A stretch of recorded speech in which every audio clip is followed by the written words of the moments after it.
I'm so excited to welcome Drew and Jonathan Scott for our kickoff keynote session, Renovate Your Dream. The Scott brothers do it all. Top talents in television, best-selling authors, designers, entrepreneurs, co-founders of Scott Brothers Global, Habitat Humanitarians, and more. With their expertise and creative spirit, coupled with their contagious energy and charisma, the Scott brothers will inspire you to rethink, renovate your dreams to help make it fit what's now and what's to come. Let's learn how a little TLC can truly make your dreams feel uniquely perfect to you. Without further ado, welcome Drew and Jonathan. Hello. Hello. Hello. I wish I could see everyone that's out there because it makes it more fun when we see the energy of the audience. But feel free to share comments with us too. I didn't realize there were prizes being given out. I would have given a sledgehammer or something like that. So, maybe we'll arrange that for the next Dream Summit, that we can give you stuff so you can smash holes in your walls. I just want to point out, I have an issue. Jonathan and I, we joined, and originally I wanted to go by Andy, but Andy made me change my name back to Drew. So I changed it to Drew, the better looking brother. So hopefully that works for everybody. Which is why I changed my name to Jonathan. Drew's had more work done. Anyway, moving on. Truth. Dreams. We're talking about dreams, and anybody who knows anything about us, if you had read our book or anything, you may realize that we are quintessential overachievers. We've been dreaming big since we were little. Started our very first business at 7 years old. And that was one of those things, like, our parents always encouraged us, whatever we're passionate about, whether it was a hobby, whether it was a career path, whatever it was, our parents encouraged us to follow those dreams and try and be responsible along the way and figure out a path to actually make it a success. It's funny. So if anybody has kids and you've seen our children's books, we have Builder Brothers. It's our children's series, and it's basically Jonathan and me when we were kids, and it's stories about the different experiences we had. We were the kids in the neighborhood that other kids would come to help solve problems. And we have announced we have an animated series coming based on the book, and it's called Dream Factory. And the whole reason it's called that is because our headquarters as kids, our fort, we called our Dream Factory, because every kid in the neighborhood knew they could come here, and it didn't matter what they were excited about. We were here to help them get closer to their dreams. And we were always little go-getters. I mean, Jonathan and I, we were 7 years old when we started our first business, little entrepreneurs. And this wasn't our parents that were trying to put ideas in our minds of what to do. It was us legitimately getting together, putting those two heads together, even though people think twins only share one brain. And we were putting that brain power together to try and figure out what our dreams are, how we can achieve this at 7 years old without being able to drive. There was no internet, and just two little kids with big dreams. Well, the funny thing is, we took those hangers. So we were making those decorative hangers where you weave the nylon around the hanger. We'd seen it at the craft fair, and we're like, we got this. And then we started going door to door in our neighborhood and, doing them in holiday colors and things like that. And then we ended up a couple blocks over. We met this woman who had a chain of American paraphernalia stores in Japan. She started buying them by the thousands. So at 7 years old, we were all of a sudden international. And so, there were so many things that we look at and we're like, we were always looking for opportunities. Our eyes were wide open. We were looking to see, is there potential for us to do something? We were obsessed when we were younger with, medieval stories and knights, and we're Scottish. And so we have a medieval armor and sword collection. Yes, we're still grown-up children. And so we wanted to buy a sword when we were visiting Scotland. And so that was the whole reason we wanted to save up. And so, there were a lot of times where people shut down your dreams and they want to rain on your dream. Actually, you can tell us in the comments too what the most frustrating situation was where somebody rained on your dreams. I always hated it when, you would come up with a really big idea, something, maybe nobody's done it before, but when you come up with a really fresh, unique idea, a lot of times people will just laugh at it because it's never been done before. Though I like to always say that nothing incredible was ever achieved by playing it safe. And so when you look at any of the greatest inventions that have ever happened, any of the greatest achievements that have ever happened, those people will tell you that there were 99 failures or more before there was one win. And so that's the big thing that we always say you got to remember is nobody else is out to make you a success. Nobody else is out to fulfill your dreams for you. It is up to you. And you can't let those people rain on your genius. Well, I think something that I really love too that our parents would tell us in that same vein is there are so many people out there ready to give you advice on things that they have no idea about. They have no reason for why they should be giving you advice. And I do remember that. And thinking too, as a young adult as well, if you think, if you had somebody who was trying to stop smoking, or if you had somebody who was trying to stop drinking, and then you find some of your friends are, well, come on, just have one more. Oh, come on, we're out for a party. Just have one drink or one cigarette. There are people that sort of, I don't know, maybe sometimes it's personal insecurities where they're trying to take you off of your path and what you're trying to do to achieve something. And I looked at that same thing with our dreams and going after our dreams, is that sometimes people can get jealous or insecure that you're going after something that's important to you. So be careful who you're taking advice from.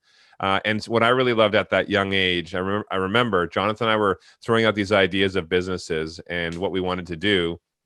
And our dad said to us, people will tell you no, but as soon as somebody says no, you can't do something, find 5 ways to do it. And that stuck with us. With everything Jonathan and I have done, with all the businesses that we run, we've been told no so many times, and we've always continued to find new ways. And we always have found a new way to get that yes, or to get to where we want to be. I'm actually reading in the chat your comments, and I see Laura was saying that her dream was always to be a writer, and people used to sarcastically wish her good luck. And oh my God, there was this one person we knew who would always reference what Drew and I were doing as your little whatever it was. Yeah, and so I remember when we started. This is really funny, and hopefully this person's not watching, but when we started Property Brothers, so we had originally been turned down from HGTV in the US. They were looking for husband and wife combos. They didn't get the whole brother thing, and this is what we were doing with clients, and we were actually turned down by HGTV in Canada as well. It was an obscure network. I think we've got 10 Canadians on here at the summit with us. And so you'll know W Network, Women's Network. That was the one who said, 2 young guys doing slow motion renovations in tight jeans. Yeah, we'll take that show. And so the show became an instant success. And I remember we went home and we were visiting the family, and this person's like, oh, how's your little show doing? I just want to say I'm in the community theater right now doing big things. And I remember thinking to this person, like, what? Are you trying to compete with us and one-up us when we're very excited about this new venture that we're doing? So, Laura, don't let that stuff get to you. Don't let people rain on your parade. I saw other comments as well, because I saw Amanda was saying as well that she was told she'd never be able to be a first-time mom and work full-time and finish graduate school. Exactly, because people don't like to believe that somebody else can achieve something that they're not willing to achieve. They're not willing to put the effort in. And so another quote I wrote in, something that I always say is, those who say you can't do it shouldn't get in the way of those who are doing it. And it's true. It's very true. Yeah. I see, Brienne, you're saying that you're finding ways to motivate your daughter because she's, it jumped up in the chat. I missed where it was, but she had some great ideas at a young age, 7 years old. And that's great. I mean, our parents just, whatever we were into, they tried to help us with resources or whatever we can do. I mean, let's jump back to our story. So this is now, we're in our teenage years, we're in high school, and Jonathan and I, we had our hanger business, and then we loved entertaining. We realized that we loved to perform. So we were clowns. And then Jonathan really got into magic, and we got into acting, and I loved acting. And I would direct. Jonathan and I would do little plays and short films. We would record ourselves. And I wanted to get into acting more. And we thought, well, we have these creative outlets, magic and acting, but we don't want to be struggling artists. So our big dream was to be able to be an actor and a magician and find a way to do that without struggling day to day to be able to afford the bills. And so at the time we heard that real estate was a big thing. And here we are, we're grade 11 and 12. We were moving into the 12th grade. And we decided, why don't we try this real estate thing to fund our creative endeavors? And so we read everything we could. We actually bought a late night infomercial package about how to make $1 million in real estate. And there was a lot of garbage in there, and a lot of it was just marketing and advertising for that company. But we learned a few things and bought our first house. It was a $200,000 house, and we bought it for a $250 down payment based on what we had learned. With a assumable mortgage and whatnot. And then from there, that's where we actually started to see this knowledge that we were gaining, that the two of us supporting each other and going after those dreams, there is a path to success for us. Yeah. And you always have to learn and anticipate, that the big thing is, don't be afraid of failure. Failure is the number one ingredient to success. Every successful person will tell you how much they failed in order to get to where they are. So we always said, it's totally fine to fail as long as you learn from that and pivot right away. And we did. So any of the things we were having successes with, we would learn from it. And then we'd constantly add on to that. And that's how we started building this career. We started our company, Scott Real Estate, ran it very successfully for a decade. And then Drew actually missed acting. And so he had gone to Vancouver and he was still doing real estate, but at the same time trying to do some more acting. And he noticed, because he was licensed as a real estate agent and we've been doing so much, he started getting put out more as a host for TV shows instead of an actor. And Drew, I remember Drew, he's like, I don't want to be a host of a reality real estate show. I want to be like an action superstar, like Tom Cruise, but taller. And so then he got this gig, he got hired for this show, and he calls me up and he's like, oh my gosh, I got cast in a show. I'm like, oh, what's the show? He's like, it's called Realtor Idol. It's like American Idol for realtors. And there's like a pause in the phone. I was like, that's the dumbest thing I've ever heard. That there's no way. And then there I was rating on Drew's rating. Anyway, that show didn't go anywhere, but that but obviously it became Property Brothers, or it came down the road. This was actually a very pivotal point for us, though, because Jonathan and I were doing real estate, and our company had started to see success. We were in Calgary at the time, just before this, and that was a minute where I was actually New Year's Eve. I was doing my New Year's resolutions. I was kind of coming up with a list of resolutions. I'm a sort of a list guy. As a kid and as a teenager, I watched every sort of motivational speaker out there. Tony Robbins. I love books. Like, if you guys know Jim Quick, he's a brain coach. I love books like his, Limitless. Anyway, so I was always reading things as a kid. And The Wealthy Barber and this. And so I was making my list and trying to set my goals short-term and long-term. And here I was thinking, like, here I am, real estate's doing all right, but my dream was always to be an actor. And I'm not doing anything towards that right now. This real estate was meant to be a means to do that. And so I literally, within a week, I decided, you know what? I'm going to move all the way back to Vancouver. I'm going to make it happen, because that was a hub for acting. And it was scary because there was a huge obstacle to overcome there. I had the comfort of making an earning in Alberta, but my dream was something I needed to do in Vancouver. And I took the plunge. Jonathan was there to support me, and he was covering our real estate company, what we were doing, as I went out there to follow my dream. And just hit the ground running. So jump forward to what John is talking about. That show, Realtor Idol, didn't happen. However, I stayed in touch with the production company from that show and the casting person, and I kept telling them all the updates of what I've been doing. And no one can sell, business, my own business like I can. I'm definitely a good car salesman. Anyway, so I kept selling myself and telling them all the great things I'm doing, even though I wasn't booking anything. I was just talking myself up. And sure enough, they came back to me. I said to them, I have a brother who renovates houses, and him and I together, we renovate and we try and give people their dream homes. What do you think? And they ended up liking the idea. And then we shot a sizzle and then a pilot, and then it was greenlit, and we started filming Property Brothers. And talk about going outside of your comfort zone, because I ended up, because the renovation for that very first episode took a very long time. It was a new show. We didn't know what it was, didn't know what the format was going to be, was doing a renovation in a city. So that was in Toronto. I'd never been to Toronto, or maybe as a kid once with my mom, but I ended up packing up, moving to Toronto, and I was there for the better part of, I think, almost 10 months, and working on this renovation, getting it done. And sure enough, when the show came out, we didn't hear anything for a little while, and I thought maybe they were going to pass. And then all of a sudden we heard, and they said they're moving into full production. The network really likes it. And, so literally we had to move. We had to leave. I was in Vancouver at the time. Jonathan was in Calgary. And no, I was in Vegas. I was in Vegas. Oh, you're in Vegas. I'm sorry. But we had our real estate that we were doing and everything else that was on the go. We literally had to pack it all up within a week and go to Toronto. So talk about moving outside your comfort zone. There we had a sustainable earning, like, income for us to live our lives. We had to put all that away and take a risk on something that, what if this show fails within the first year? And then we just dug ourselves sort of a hole, but it was worth it, because I think you have to take those risks. And you do it in a way that you're not absolutely destroying yourself if something doesn't work out, but set yourself up for success to move towards those dreams and take those risks. And it paid off.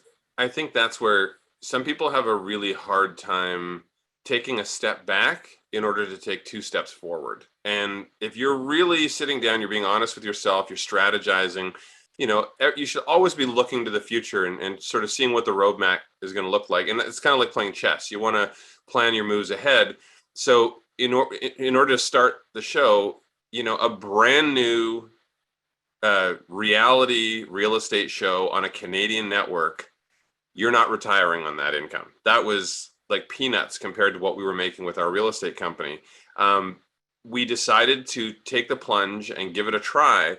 And very soon after doing that, we realized it's a marketing tool. And we were able to do live appearances, and there was revenue to be generated from that, and exposure. And then when we launched books and things like that, product lines, this is all part of the bigger picture. So there were a lot of other hosts who came into the business who we would talk to and say, they're like, I don't know if this is for me. It's not financially, it's not a great thing when you're starting out. And I'm like, it's true. But if you believe in what you're doing, and if you think that the audience will connect to that, you need to look at the big picture and build a brand that's going to be worth more than what the paycheck from the show is, especially when you get into your third and fourth season. And that has paid off. So you have to be able to look ahead. And at the end of the day, Drew and I have combined two of our passions, real estate and television, into one thing that really, really does help people. So we've now actually renovated over 500 episodes, done over 500 homes, helped over 500 families on our shows. And I think we actually have a video. This was after we hit the 400 mark. Our team surprised us with a video from how we've affected a lot of these people's lives and how we've helped their dreams come true, because a lot of these families on our shows, they would never have been able to do this if it wasn't for the show and what we contributed. So if we can take a peek at the video, that would be amazing.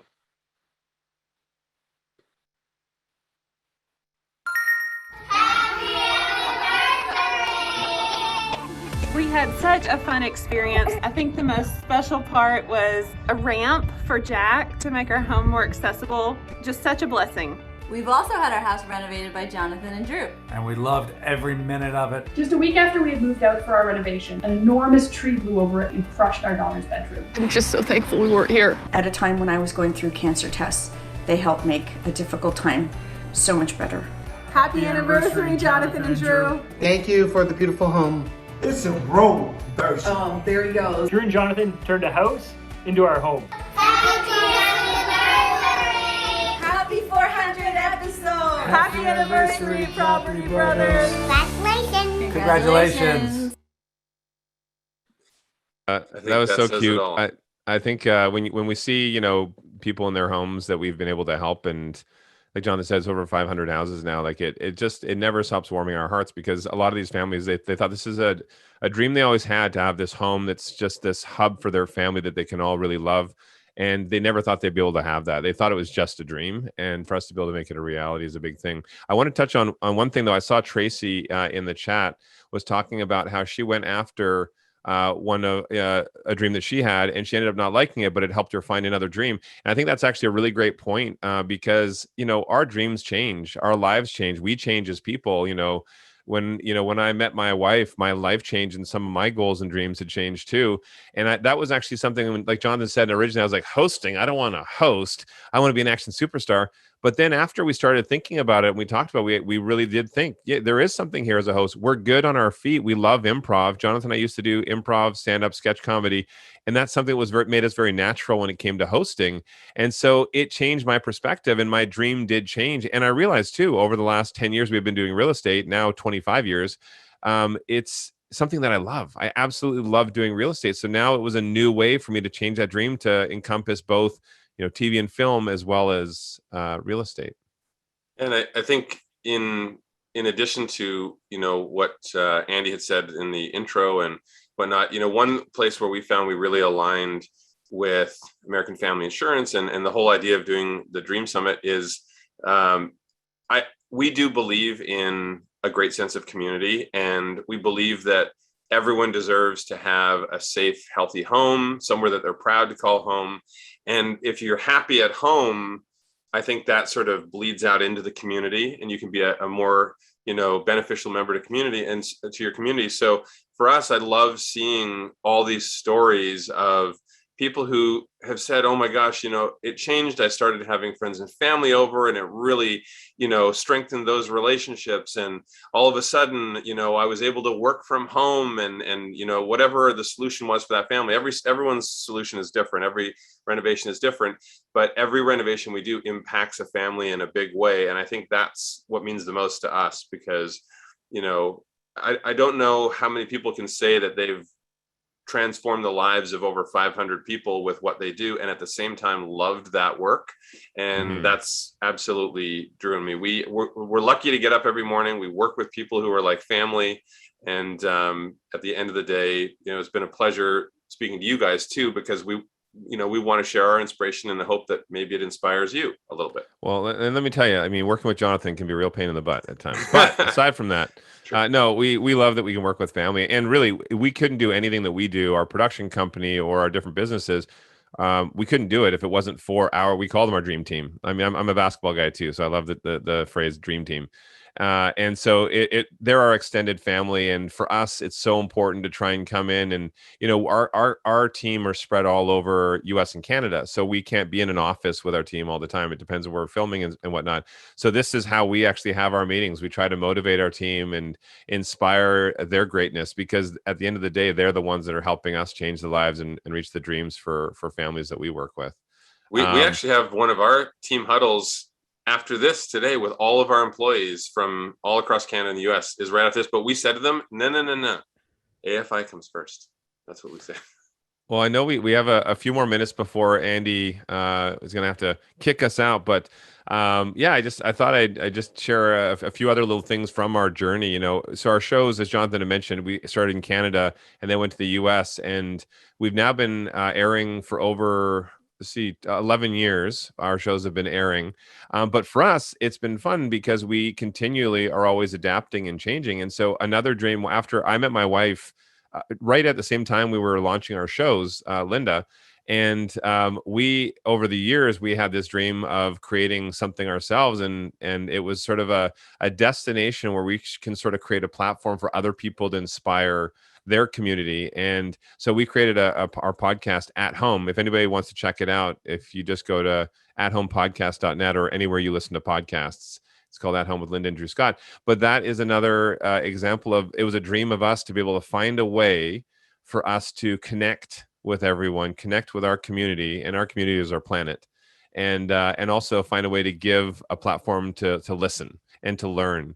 And so it's been really exciting for us to be able to see that grow as well. And everything we do, Jonathan and me, Linda and me, our whole team, it's just all about sort of connecting, creating more love and support and empathy for everyone, because I think that'll just make a happier planet for us all.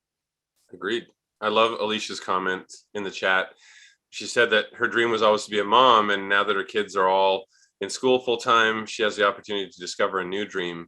I agree. And that dream can involve changing out the kids' room into something just for you. What do you need? Movie room, yoga room, whatever you need. Do it. You'd be amazed at how many empty nest parents we've had on the shows that are like, yeah, we feel like if we keep the kids' room, they're going to keep coming back. So we'd like to make it something where they never want to stay. They can come visit, but they're not going to stay. I do love those. So what DreamBank is all about as well, but you guys are all on here. I mean, how many we have? There are over 1,000 people participating in this chat. So if all of you can make a pinky swear promise to Jonathan and me, we just want you to try and do what we try to do as well, where just find someone you can support. Even, everybody out there has the ability to change the world for someone else. So if you support someone else in their dream, just imagine that positive energy that you're creating there, and then they're going to support someone else, or they're going to support you. But together with this sort of support, so many more dreams coming true, so many more people moving towards what their passion is in life. And that's just going to make for a better planet. It's going to make for a better world for all of us. That's the perfect way to phrase it too, is that you need to create your own dream team. And so on the business side, we have our dream team from our real estate professionals and our design team and our lawyers and accountants. We have all the people we need in order to help our clients be successful. But also on the personal side, you need to have your dream team, the people who have your back no matter what. And that's why nothing's more important than family. And Zoe had actually said to me a while back, and it resonated, because she said no one on their deathbed ever said, I wish I worked a little more, or I wish I did that extra report. So think about what really is important to you and work it into your story, because if it is your dream to do something, and it's also very important, family is very important, there's a way to meld it all together and find that happiness. So with that, Yeah, Say I'll say thank you. one. Yeah, we'll say thank you. I have one last quote that was actually from the movie Vanilla Sky that I always loved. And it's a good way for us just to end off, just to remind you, keep going after those dreams. The path may be tough, it may be challenging. Find ways to get support from your community. But the quote is, every passing minute is a chance to turn it all around. So if you haven't focused enough on family, or if you haven't focused enough on that work-life balance, or you haven't focused enough on your dreams, whatever that may be, every passing minute is a chance to turn it all around.